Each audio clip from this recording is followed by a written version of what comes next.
one of the things I wanted to get your perspective on was a conversation I had with some friends of mine in Spain recently, where it was all about, this is a conference about AI, and they said, Steve, we're really excited about AI presenting an opportunity for senior workers to be even more valuable. I'm like, what do you mean? Like, I don't know what you're talking about.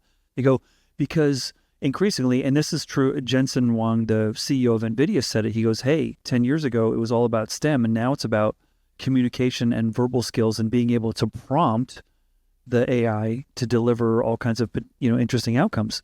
And what they were saying to me was, that's what the senior generation has, is this verbal capacity to really express themselves. And in Spain, it's a highly verbal, there's an enormous amount of opportunity. And I never thought about that. I was like, whoa, that's really a great, you're nodding your head pretty strong. Tell me about your perspective on that. Yeah, I actually just finished publishing a piece that links the talent revolution to the AI revolution. So there's two revolutions taking place at the same time, right? Longevity and demographics means that we're working and living longer.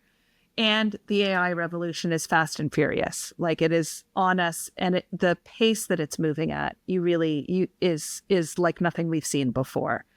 And I think when you look at those two things in combination and you blend them, as opposed to treating them as if they're completely separate topics, what you see is the older workers that are within organizations are actually primed and the best to set up how organizations lead their own transformations into use of AI. They know the culture of the organization. They know the values of the organization. They understand how work has happened before. And they can translate that into, well, what's the best use for us to be using these new capabilities now, in addition to being able to bring all of the different subject matter expertise that they have.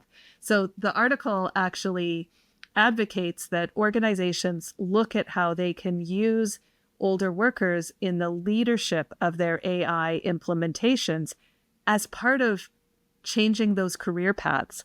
The study that recently came out that said that AI implementations and AI-related projects, that 95% of them are failing.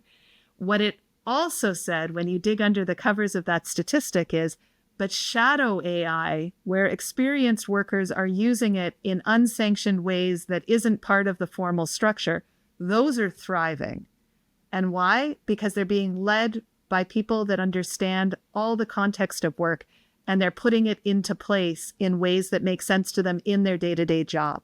I think there's a dimension here that's important and worth exploring in a lot more detail.